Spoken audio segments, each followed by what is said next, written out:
तो देखिए स्टूडेंट, आज अपन सिमुलेशन का क्वेश्चन नंबर 8 देख रहे हैं। ये रमेश बुक में इलस्ट्रेशन नंबर 5 है।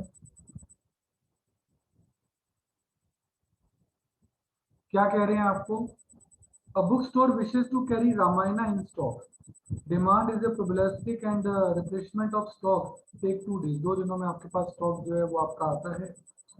If an order is placed in 1st March, it will be delivered at the end of the day on March 3rd। यानी March 3rd के एंड में आएगा, यानी यूज जो आएगा ना, तो फिर वो नेक्स्ट डे ही आएगा। यूज जो आएगा वो नेक्स्ट डे ही आएगा। ठीक है। The probability of the demand are given below. तो allocation of demand random number अपन बना रहे हैं। डिमांड आपको क्वेश्चन में दे रखी है 0 से लेकर 4 तक।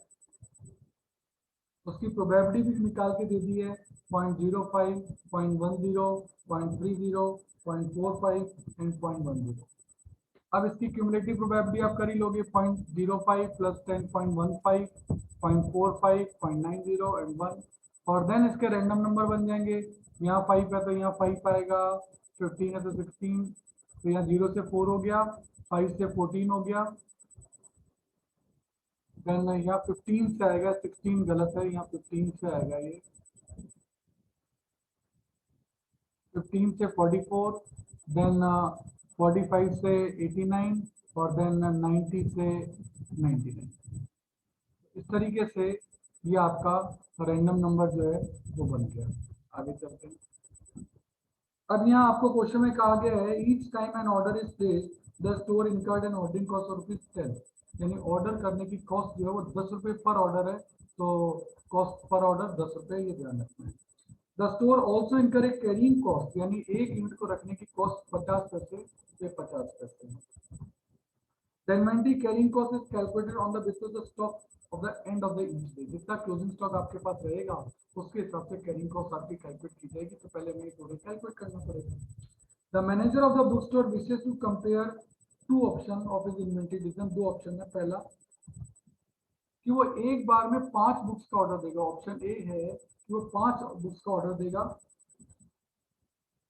when the inventory at the beginning of the day plus order outstanding is less than 8। जब आपका beginning of the day inventory और जो आपका प्लस ऑर्डर जो भी आपके रिमेनिंग चल रहे हैं उनका टोटल अगर 8 से कम हो गया या 8 ही हो गया है तो फिर आपको 5 यूनिट्स का ऑर्डर देना पड़ेगा। और दूसरी बार में आप ऑर्डर 5 की जगह 8 कर देंगे। Currently beginning of the first day the manager is stock of 8 books. पहले दिन उसके पास 8 बुक है प्लस 6 बुक का ऑर्डर है उसके पास 2 days एगो, 2 दिन पहले का ऑर्डर दिया हुआ है। And expected to arrive next day, और वो नेक्स्ट डे पहुंचेगा। यूजिंग मोंटे कार्लो सिमुलेशन, हम जितना भी सिमुलेशन पढ़ रहे हैं मोंटे कार्लो सिस्टम कहलाता है, ध्यान रखिएगा। वो 10 days का सिमुलेशन बनाना है और उसका रैंडम नंबर आपको दे रखा है। रैंडम नंबर क्वेश्चन में गिवन, आपको चेक करिए। ये रैंडम नंबर है, आपको दे रखा है 89, 34, 78, 63 एंड सो ऑन। इससे डिमांड सेल की अपन निकाल लेंगे कि 89 रैंडम नंबर कहाँ आता है। 89 रैंडम नंबर आपका आता है इसके अंदर। तो उस वक्त आपकी डिमांड क्या होगी? आपकी डिमांड होगी 3। 89 यहाँ आता है, 89 के अंदर डिमांड कितनी होगी? 3। तो आपने डिमांड लिखोगे कितनी? देन 34, 34 कहाँ आता है? 34 आपका आएगा 14 में 44 के अंदर आ जाएगा 34। तो ये आपकी डिमांड होगी 2। इस तरीके से आपको हर जगह ये डिमांड होगी 2, हर जगह डिमांड सेट करेगी। सो ऑन इसी तरीके से चल जाएगा। ये आपकी अगली डिमांड। ओपनिंग स्टॉक अगले ने कह ही दिया 8 है, और जो आउटस्टैंडिंग ऑर्डर चल रहे थे वो सेम डे मिल नहीं रहा, वो तो नेक्स्ट डे मिल रहा है, तो रिसिप्ट आपके मिल है। तो अब 8 का आपका ओपनिंग स्टॉक है, 3 आपकी यूनिट्स की डिमांड है, वो आप पूरी कर दोगे तो आपके पास क्लोजिंग स्टॉक कितना बचेगा? 5। अब आपका क्लोजिंग स्टॉक जो है वो आपका 5 बच गया। तो ध्यान दें, क्लोजिंग स्टॉक है आपका 5, ओपनिंग ऑर्डर आपका चल रहा था 6 आउटस्टैंडिंग, 6 और 5 11, तो उसका टोटल तो 11 बैठ गया, 8 से कम नहीं बैठा, इसलिए नया ऑर्डर आपको नहीं देना है। ओपनिंग ऑर्डर अभी भी 6 चल रहा है, वो अभी मिला नहीं है, तो वही क्लोजिंग ऑर्डर भी 6 है आपका। और ये जो क्लोजिंग स्टॉक है ये अगले दिन के लिए बन जाएगा ओपनिंग स्टॉक।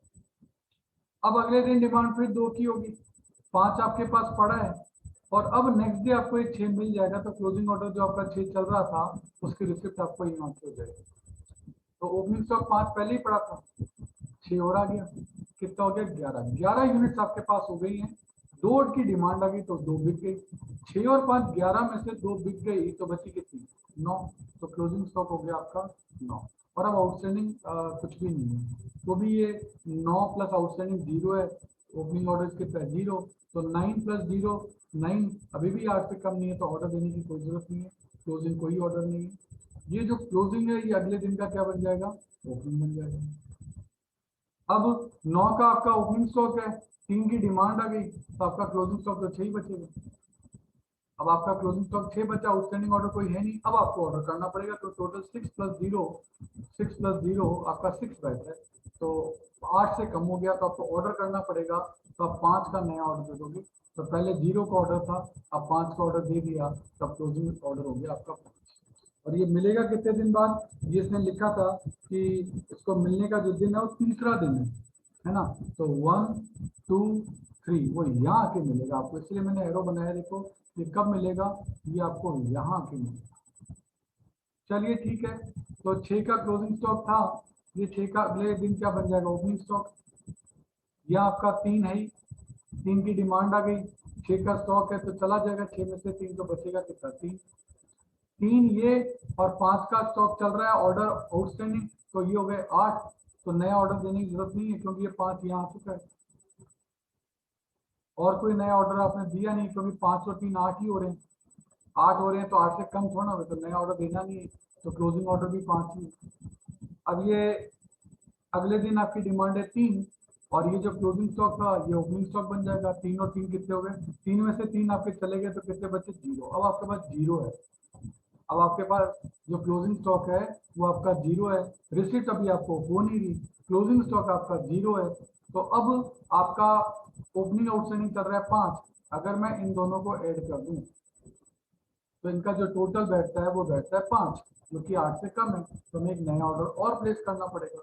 5 का ऑर्डर पहले ही चल रहा था, 5 और हो गया तो टोटल हो गया 10, तो ये आपके ऑर्डर हो गए 10। अब 3 की डिमांड और आ गई, 3 की डिमांड और आ गई, और ओपनिंग स्टॉक आपके पास कुछ था नहीं क्योंकि ये 0 था, तो 0 ही कंटिन्यू हो गया। अब क्या आपको रिसिप्ट हो गई 5, ये वाला 5 जो है वो यहाँ आकर मिल गया। नाउ आपकी 3 की डिमांड इस 5 से आराम से पूरी हो जाएगी, तब आपके पास स्टॉक बच जाएगा 2, जो इस महीने का क्लोजिंग है वो अगले महीने का क्या बन जाएगा? अगले दिन का क्या बन जाएगा? ओपनिंग बन जाएगा। ठीक है, अच्छा, अब क्योंकि 10 में से 5 आपको यहाँ मिल गया है, तो 5 ही आउटस्टैंडिंग बचे। अब ये 5 है आउटस्टैंडिंग और 2 आपका क्लोजिंग स्टॉक, तो 5 और 2 हो गए कितने? 7। 5 और 2 कितने हो गए? 7। तो 7 जो 8 से कम है, तो आपको नया ऑर्डर करना पड़ेगा, आपको नया ऑर्डर करना पड़ेगा 5 का। तो 5 का ऑर्डर किया, 5 का पहले ही था, 5 का ऑर्डर कर दिया, तो टोटल कितना हो गया? 10।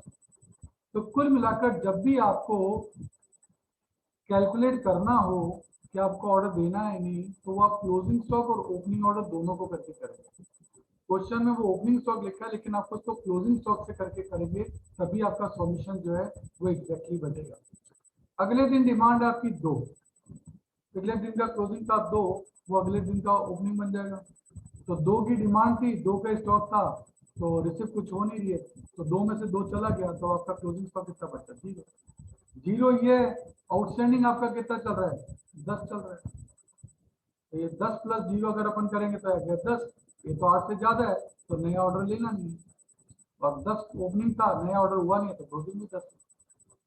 अब इस साल क्लोजिंग स्टॉक 0 है, तो अगले साल अगले दिन ओपनिंग स्टॉक क्या बनेगा? 0। डिमांड आ गई 2 की, लेकिन 5 की रिसिप्ट आ गई। 5 की रिसिप्ट कौन सी? ये जो ऑर्डर आपने दिया था 5 का, ये अब आपको मिल जाएगा यहाँ पे। तो 5 का आपका स्टॉक आ गया, 2 की डिमांड है, पूरी कर दो, तो भी आपका कितना क्लोजिंग स्टॉक बच गया? 3। ठीक है, तो 3 क्लोजिंग स्टॉक है, और 10 में से आपको ये वाले 5 मिल गए हैं, तो अब आपका ओपनिंग स्टॉक ओपनिंग आउटस्टैंडिंग 5 ही बच गए। ये 5 और 3 8 हो गए, दैट्स वाई आपको नया ऑर्डर देने की जरूरत नहीं है, ये क्लोजिंग भी 5 ही चलेगा, यही वाला कंटिन्यू हो जाएगा, और यही 5 ओपनिंग बन जाना चाहिए, लेकिन अब ये वाला जो 5 है इसकी डिलीवरी हो जाएगी यहाँ तक। तो ये 5 जो आउटस्टैंडिंग चल रहा था उसकी डिलीवरी आ गई है, तो ओपनिंग ऑर्डर बचा 0, डिमांड आई 1 की, डिमांड आई 1 की, और जो क्लोजिंग स्टॉक 3 था वो यहाँ आके आपका ओपनिंग बन गया 3, तो ये 5 ये आ गया, आपके पास हो गए 8, 8 में से 1 की डिमांड आ गई, तो बाकी बचा 7। ये 7 अगले दिन ओपनिंग बन जाएगी, ठीक है। अच्छा, ऑर्डर आपका 5 था, वो 5 रिसीव हो गया, तो यहाँ बचेगा 0। अब यहाँ 0 है, यहाँ क्लोजिंग स्टॉक 7 है, इनका टोटल 7 ही बैठा है, तो नया ऑर्डर आपको 5 का देना पड़ेगा। पहले का ऑर्डर कुछ है नहीं, नया ऑर्डर 5 दे दिया, तो ये आपका ऑर्डर हो गया 5 का, ये बन जाएगा ओपनिंग। अब क्या डिमांड है 3 की, 7 आपके पास स्टॉक पहले ही पड़ा था ओपनिंग, 3 में से 7 चला भी जाएगा तो बचेगा कितना, 4। तो 4 ये 5 ये टोटल हो गया 9, 8 से ज्यादा है तो नया ऑर्डर देने की जरूरत नहीं है, ये 5 का ऑर्डर आपका क्लोजिंग हो जाएगा।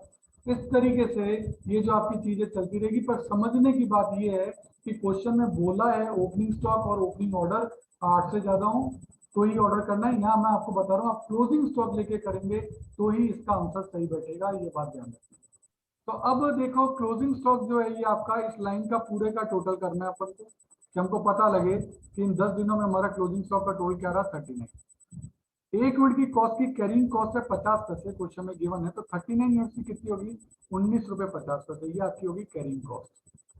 और ऑर्डर क्वांटिटी जो है वो इसका भी टोटल करेंगे कि हमने पूरे 10 दिनों में कितने ऑर्डर दिए, तो आपने कुल मिला के 4 ऑर्डर दिए, नंबर ऑफ ऑर्डर आपके 4, और एक ऑर्डर की कॉस्ट 10 रुपए क्वेश्चन में गिवन है, तो आपके 40 रुपए ये लग गए।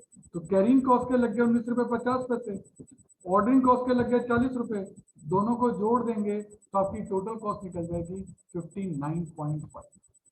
तो इस तरीके से आप टोटल कॉस्ट निकाल सकते हो। ये जो कॉम्बिनेशन मैंने बताया डेडली कॉम्बिनेशन है, ध्यान रखना। ये बोल आपको ओपनिंग का रहा है लेकिन लेना आपको closing stock and opening order, इनका टोटल जो है ना वो आपका, अगर इन दोनों का जो टोटल है, इन दोनों का जो टोटल है वो टोटल अगर 8 से ज्यादा हो तो ही आपको न्यू ऑर्डर प्लेस करना है, ये लाइन याद रख लो। अगर ये टोटल 8 के बराबर है या छोटा है तो फिर आपको नया ऑर्डर नहीं देना है। इस थीम को आप अगर समझ गए तो इस क्वेश्चन को मेंटेन करने में आपको कोई दिक्कत नहीं है। इसी तरीके से इस क्वेश्चन का ऑप्शन बी, जब वो 8 का कर लेगा, मतलब ऑर्डर वो देगा वो 8 का देगा, इसमें चेंज क्या आएगा कि आप करोगे तो वही इन दोनों का टोटल 6 और 5 11, 8 से ज्यादा है तो नया ऑर्डर नहीं देना, 9 प्लस 0 8 से ज्यादा है तो नया ऑर्डर नहीं देना, 6 प्लस 0 अब क्या 8 से कम है तो अब क्या ऑर्डर देना। पिछली बार ऑर्डर आपका 5 था, अब के 5 नहीं, अब के ऑर्डर 8 का देना है तो 8 का ऑर्डर दीजिए। फिर यही बात चलेगी, 8 और 3 11 है, नया ऑर्डर नहीं देना।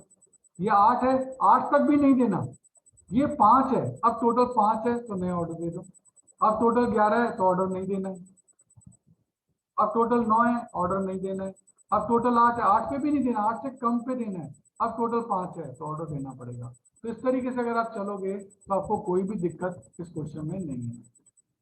तो इस टाइप के आपके जो वर्कशीट के क्वेश्चन है वो इसी टाइप के जो आप प्रैक्टिस करेंगे, तो क्वेश्चन नंबर 13, 14 और 18 वो इसी टाइप के वर्कशीट के क्वेश्चन है। अगर आप इनको प्रैक्टिस करेंगे तो और अच्छा परफेक्शन जो है वो आपका आ जाएगा।